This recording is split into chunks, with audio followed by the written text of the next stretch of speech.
This hour on I-24 News, a surprising statement from the Saudi Crown Prince about Israel's right to exist, how it's playing out across the region tonight. Plus, the deal that wasn't, why Israel's prime minister killed an agreement on African migrants before it could get off the ground. We're giving a subsidy to Amazon, and we're talking about billions of dollars a year. President Trump steps up his attacks on Amazon, what he wants to do about the e-commerce giant, and this. But it really doesn't matter with me now, because I've been to the mountaintop. Remembering the final speech of Martin Luther King Jr. 50 years later. From the I-24 News Studios in Times Square in New York, this is Clear Cut with Michelle McCory. Welcome, everyone, and thank you for joining us this hour. I'm Tal Heinrich in for Michelle McCory. We begin tonight with Israel's right to defend itself and a new powerful voice in that camp, Saudi Arabia's Crown Prince Mohammed bin Salman. In an interview, the heir to the kingdom telling The Atlantic, "I believe that each people anywhere has a right to live in their peaceful nation. I believe the Palestinians and the Israelis have the right to have their own land. But we have to have peace agreement to assure the stability for everyone and to have normal relations." It's the latest sign of an evolving relationship between Israel and Saudi Arabia. The two former enemies now aligned to counter Iran's influence in the region. Our senior Middle East correspondent Mohammed Al-Qasim has more. We probably could not have guessed that such comments would come out from the Crown Prince of Saudi Arabia or any high-ranking Saudi official. For 70 years, Saudi Arabia and Israel did not have any formal diplomatic ties, and this seems to be changing. We have been hearing leaks that there is, behind-the-scene kind of relationship between the two governments, but now to hear that the powerful, the young, the de facto ruler of the Desert Kingdom has come out saying that Israel has the right to live in peace with its neighbors. Yes, of course, he did say that the Palestinians should also have the right to live in their own country, but this is a major shift in attitude coming from Saudi Arabia, which will have a ripple effect not only in the Gulf area, but throughout the Middle East, and who knows, maybe even the Islamic world. To discuss, let's bring in my panel. Ellie Jacobs is a partner with the Truman National Security Project, and Charles Freilich is a senior fellow with the Belfer Center at Harvard Kennedy School. He's also the author of a new book, congratulations, Israeli National Security. Thank you both for being here with us on the program. And first, I want your thoughts about the Saudi Crown Prince's comment on Israel saying that Israelis have a right to their own land. We'll start with you, Ellie. So it's a phenomenal statement that he used the word right, but in reality, we've known since 2002 that the Saudis are open to this possibility when they floated the Arab League peace initiative, which I'm sure Chuck can talk about in much more depth. The idea there was in exchange for pullback to the 67 lines and the return of some Palestinians, they would normalize relations with Israel. So this has been sort of on the table, floating in the background. Obviously, it's a lot more exciting and enticing when there's actual dialogue going on between the two parties involved. But in reality, I'm not sure a whole lot has changed with this. But Charles, we do have reasons to believe that there are backdoor channels of communication between the Saudis and Israelis, although there are no formal ties between the two countries, right? Right. There are clearly ongoing ties between the two sides, and no, they're not formal. But I think that this is an absolutely dramatic development. I think that this is something akin to the Sadat announcement that he would come to Israel and then the visit. Now, admittedly, we don't yet have a visit on the part of the Crown Prince, but we have to put things in the proper perspective. This is the Crown Prince of Saudi Arabia, probably soon to be the king. Saudi Arabia is the seat, it is the heart of Islam. It is known as the keeper of the two holy places, Mecca and Medina, coming out and saying openly not only that he's willing to recognize Israel's existence, which other Arab leaders have done in the past, but he's spoken of recognizing Israel's right to exist. And this is a dramatic statement. It is a legitimization of the type that Israel has been seeking from the Arab world for decades. I don't think that the Crown Prince could have given us a much greater present coming just on the eve of Yom Ha'atzmaut, of Independence Day. I guess we can also learn how remarkable this comment is if we look into the coverage of the Arab media of these remarks. We learned from our Middle East correspondent Mohammed Al-Qassem that none of the Saudi-backed media outlets actually covered these remarks. They all sort of neglected, overlooked that. What they did mention, Ellie, though, is that King Salman of Saudi Arabia on Monday, he reaffirmed the kingdom's support for the Palestinians, saying that they have the right for their own independent state with Jerusalem as the capital. How do you interpret this? I think we've seen a lot of this in the last 6-8 months, starting with the declaration, the recognition of Jerusalem as the capital by the United States. You didn't see the Saudis really put up too much of a fight about it, and people were very surprised about that. And then there were also reports at around the same time that bin Salman, the Crown Prince, had called Mahmoud Abbas to Riyadh and kind of read him the riot act, telling him that he had to accept whatever proposal Trump was going to put forward, regardless of sort of what the lines are, if there was better or worse than past agreements. It was never confirmed, but there was enough reporting to suggest that something happened. So the idea that the king then had to come out and sort of walk it back a little bit. Balance it is to be expected. I think that the reality is that at certain levels in the kingdom, the Palestinian cause, it doesn't have the same impetus that it used to have. But certainly for the street and the population, it does still. And I think the king needs to balance sort of the position that Saudi Arabia has vis-a-vis the rest of the world and his own position within the kingdom. Charles, so if we're seeing this informal thaw in relations or warm-up in relations between Israel and Saudi Arabia, unofficial though, to what extent do you think President Trump deserves the credit for it?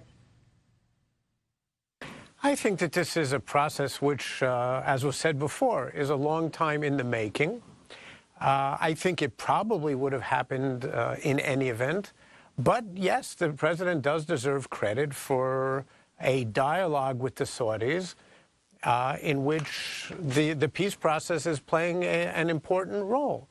Now, it's fortunate from the president's point of view that there is this new dynamic leader in power today in Saudi Arabia. He's striking out in a whole variety of new directions. This is one of them. Major domestic reforms. He also launched, maybe less fortunately, the first case of a major Saudi military initiative, the war in Yemen. So he's got all sorts of balls in the air. One of my concerns is that he's trying to do so many mostly good things at the same time, but some of these balls are inevitably going to fall. I hope they don't crash. And here is a ball which will be very unpopular with a significant part of the population in the kingdom. It will be unpopular with a significant part of the Arab world. He's got a lot going on at the same time. Your thoughts, Ellie?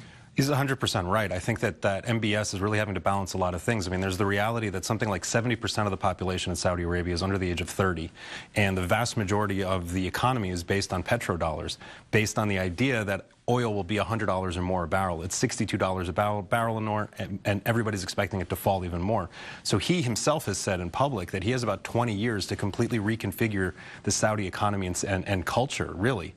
So I think he's desperate to do all that, but exactly as Chuck said, that's a lot going on for somebody who's relatively young and incredibly untested. Charles, how do you see the role of the Saudis in the Israeli-Palestinian, maybe future peace talks as soon as the Trump administration peace plan might be released? We don't know. How do you see the Saudi role playing out there and also in countering Iran in the region? Well, countering Iran is an entire issue in its own right. And one of the benefits or the outcomes of this statement is that it's on the road to legitimizing public cooperation with Israel against Iran, forming this is amazing to even say this, a Sunni and Israeli alliance against Iran. In terms of the peace process, let me go back to what I said in the beginning about the unique role of Saudi Arabia as the seat, the very heart of Islam, the keeper of the holy places.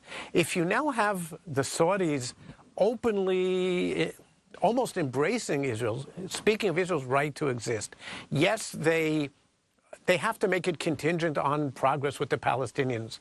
And that it's partly boilerplate for Arab politics, and it's partly a sincere position. But if the Saudis can now play this legitimizing role, that in itself will be a very important contribution. And it goes beyond that, because one of the leaks, I don't know if it's true yet, but one of the leaks about the president's peace plan says that the Saudis will support the idea of Abu Dis being the equivalent of Jerusalem, the Arab capital in East Jerusalem. That would be a dramatic achievement. And that's just one, or a dramatic concession on if the Saudis support the Palestinians accepting that. And that's just one. There may be other ones that we don't know about yet. Ellie, your final thoughts? It's 100%. It's 100% right. I think the amount that we don't know right now is far outbalances what we do know. I think the discussion on Iran is really a much larger conversation, and based on what MBS said in the interview, a lot more troubling. I mean, he basically said that if the deal isn't working, and by his estimation it's not, the only option is war. So that's pretty terrifying. EJ, Ellie Jacobs, thank you so much, and Charles Freilich, thank you also for being here. Thank you. Still ahead, escalating tension on the border, another deadly day between Israel and Gaza, latest on the violent clashes. Plus, scientists in the UK have new details on the nerd agent used to poison a former spy. They're inspiring new findings. And a mass shooting in Silicon Valley, what we know about the woman police say was behind the violence at YouTube's headquarters.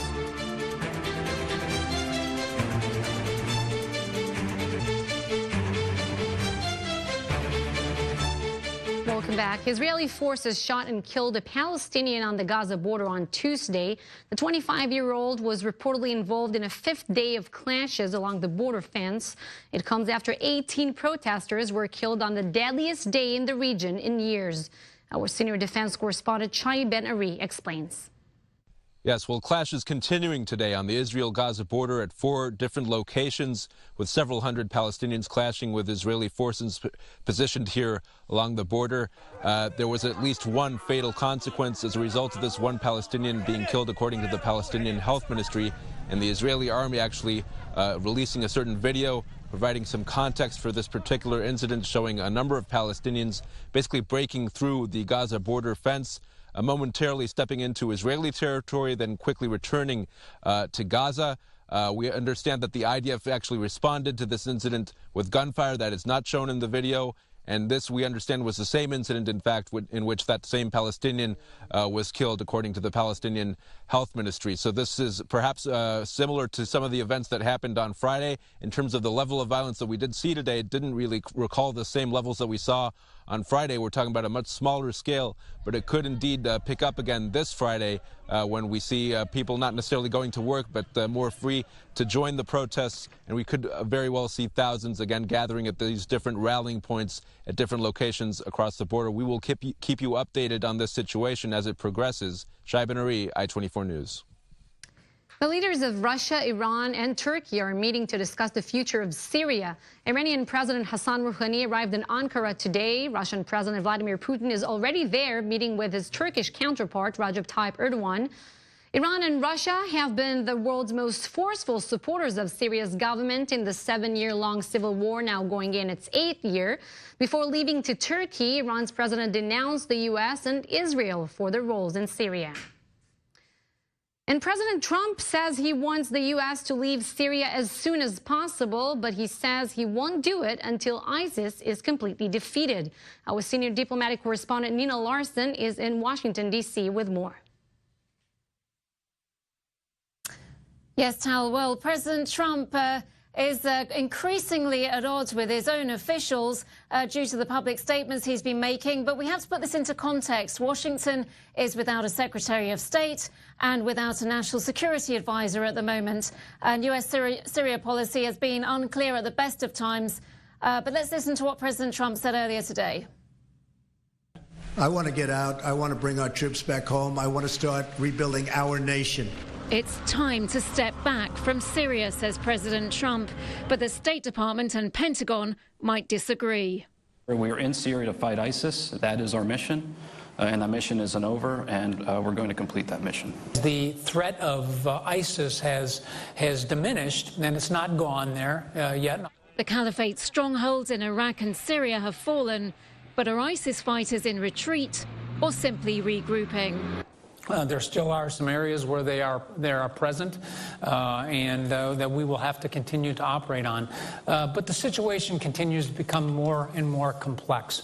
A new complication: Turkey's cross-border ambitions against U.S. allied Kurds. We are seeing an inherent contradiction in our counter-ISIS policy by relying on the Kurds as our local partner on the ground, and the tensions that are brought to the fore with respect to our NATO ally, Turkey. It's an incredibly dangerous scenario. How do we satisfy Turkish demands while at the same time maintaining that very important alliance with the Kurds? I think it's recognized not only by our leadership in Kurdistan, but also by Baghdad, by the United States and the coalition, that the Peshmerga's role is not finished. The fight against ISIS as a frontline enemy, that's over, that's absolutely true. But to maintain security across Iraq, especially in the disputed territories, we need the Peshmerga to continue to play their role.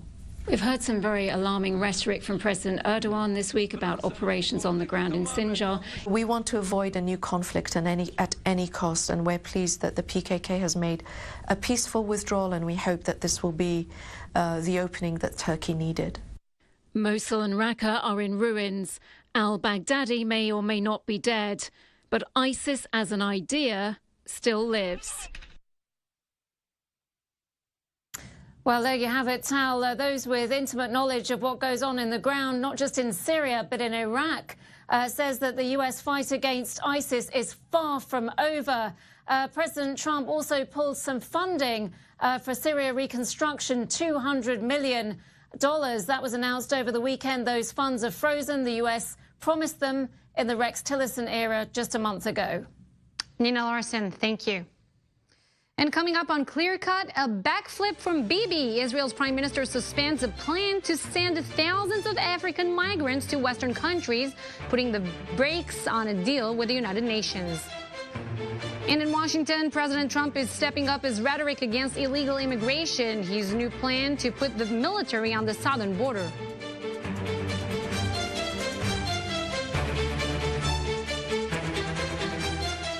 Welcome back. This is Clear Cut.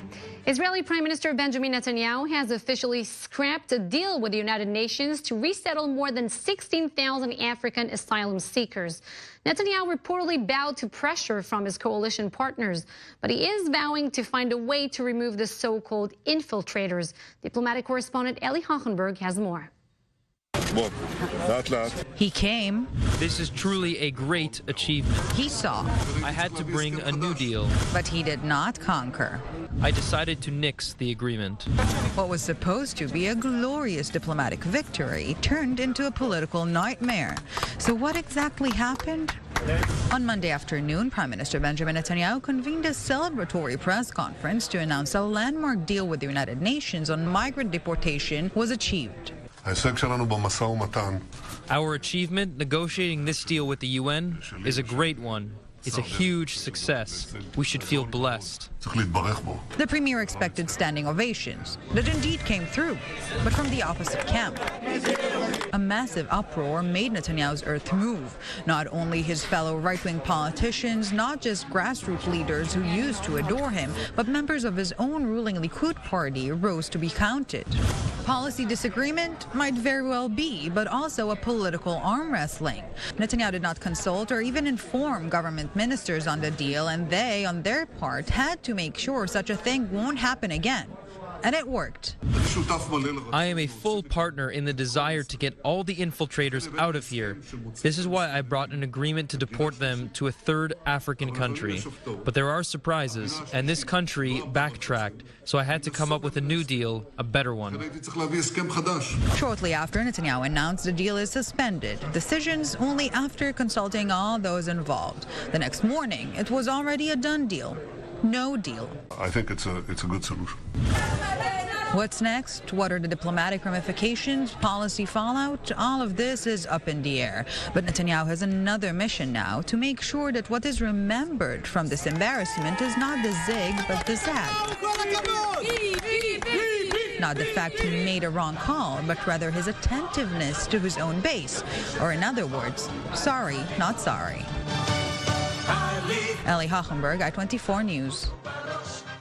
Let's go now to political analyst Micha Halpern joining us via Skype from Orlando tonight on this issue.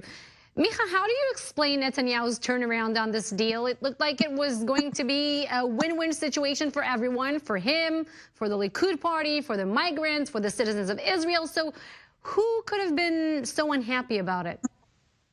Well, the reality is that he needs to keep his power base secure and safe. And so it was a good deal for the migrants. It was a good deal for Israel. It was a good deal for the United Nations. It was a good deal for everyone involved except the people that ultimately support him, his political supporters. And they came out and said no. So that's why he had to backtrack. It's pretty complicated from another point of view, though. This actual deal was a complicated deal that they successfully achieved. It's because he scratched it doesn't mean that they won't go back to it. I don't think he adequately laid the foundation and groundwork within his own party to inform them of what he was doing. That was where the problem really set forth. He's not a dictator. He's a political leader, and as a result, he has to inform them and keep them abreast of the kinds of things that are going on. That's where he really made a mistake, and this is a serious political error that's not normal to see in Bibi's sort of bailiwick. Well, it's a problematic deal because it basically says that for every person that will leave, one will stay in the country. So what could Israel do next if the deal with the UN is canceled now and African countries are refusing to take in migrants like Rwanda, as we know, the previous deal? What could be happening next? Well, here's the biggest issue, and no one's really talking about this, but it's significant to understand. Israel really can't deport. They can't expel anyone unless they have someplace to go. And this is classic. It's very, very important. Remember in the summer, let's say, of 1939, Germany decided to expel all Jews of Polish descent. The problem is Poland refused to accept them. Those Jews then sat in no man's land. You just can't expel people unless someone's going to take them. That's why the deal was so good. The deal actually said about half, a little less than half, of the illegal immigrants would actually go to places like Rwanda and Somalia, Canada, Germany, Italy. These countries accepted them, at least we've been told that. That said, that's a good thing. That's half the problem solved. Half the problem solved is a lot better than none of the problem solved. That's why it was a good deal. It could have been also a first stage, maybe, and then Netanyahu would have said, well, now we can leave some migrants, and maybe in a later period we can solve the problem in other ways. But exactly, and placate his base, and maybe even integrate them into Israeli society. And so what's happening is that was part of the deal itself. Now what's happened is it's shut down, and these migrants now have nowhere to go, and Israel has nowhere to put them. They could say as long as they want. They could shout as much as they want. Expel. You can't expel people unless there's somewhere to go, and people don't seem to understand that. I just want to ask you, the stories about how Israel is dealing with African migrants make a lot of headlines in the world. Other countries are also dealing with similar challenges. But why is Israel getting so much negative attention on this?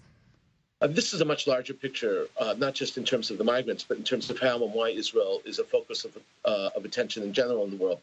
The answer really is that Israel lives under a microscope for a lot of issues, and one of them has to do with the questions of human rights and immigrants. Micha, I'm sorry, we're short. I have to cut you off, but thank you so much for this.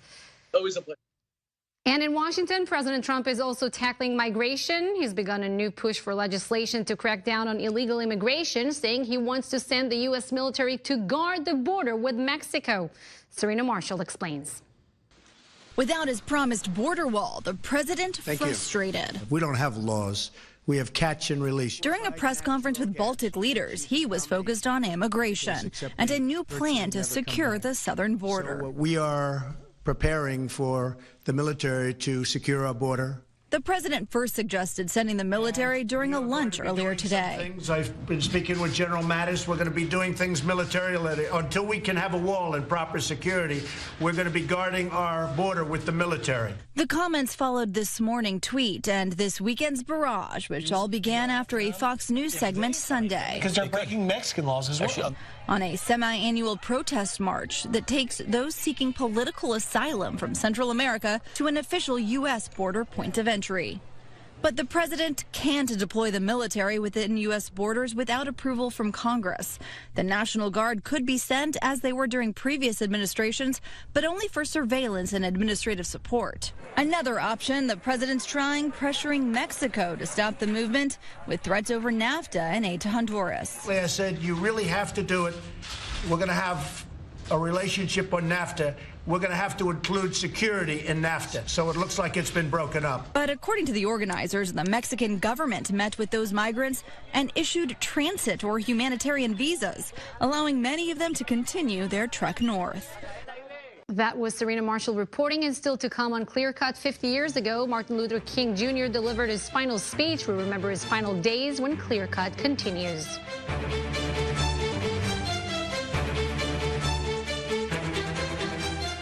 Welcome back to Clear Cut. I'm Tal Heinrich in for Michelle McCory today. And tonight we're following a developing situation, a shooting at YouTube headquarters outside of San Francisco.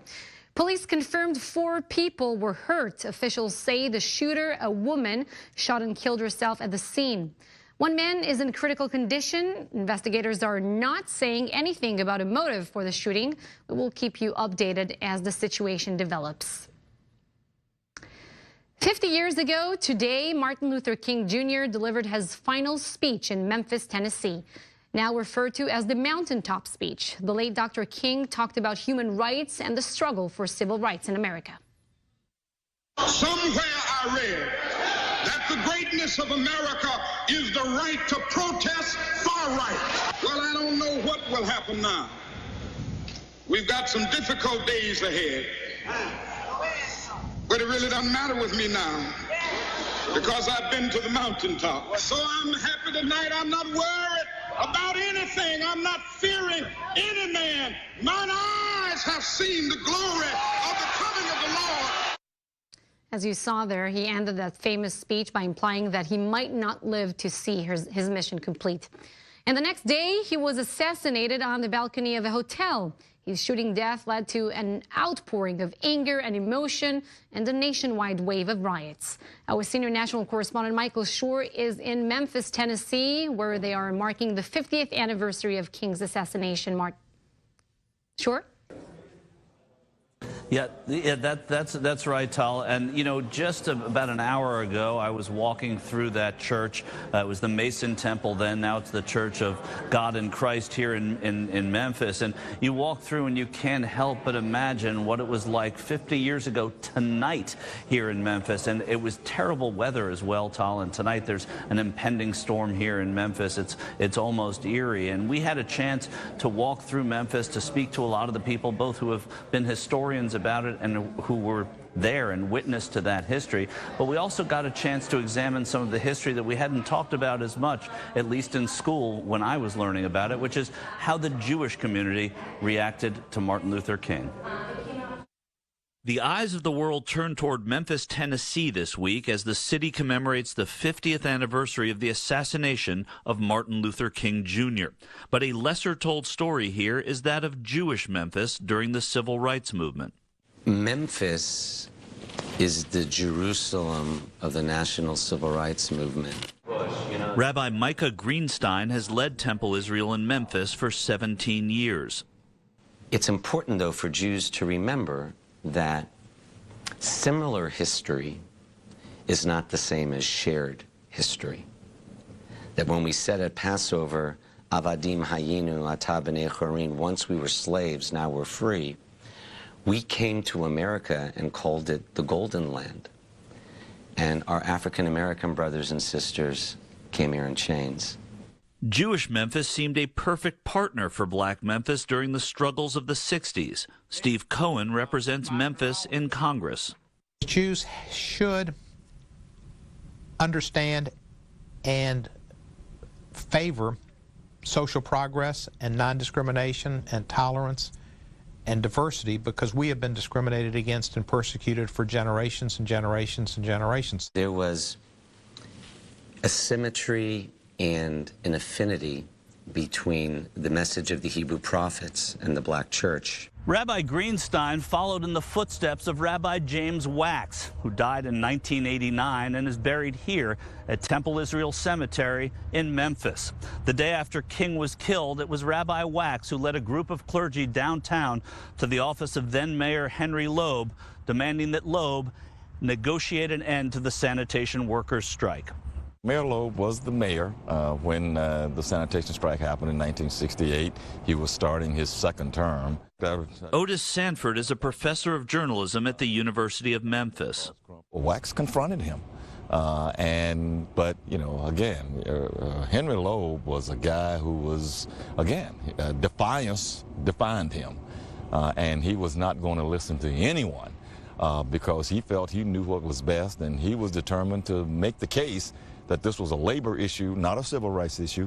I did very well. Michael Cody, one of Dr. King's lawyers at the time, recalls when Rabbi Wax led clergy to City Hall the day after King was killed. And they walk and meet with Loeb, and Rabbi Wax really gets in his face and blames Loeb for having King killed here in Memphis.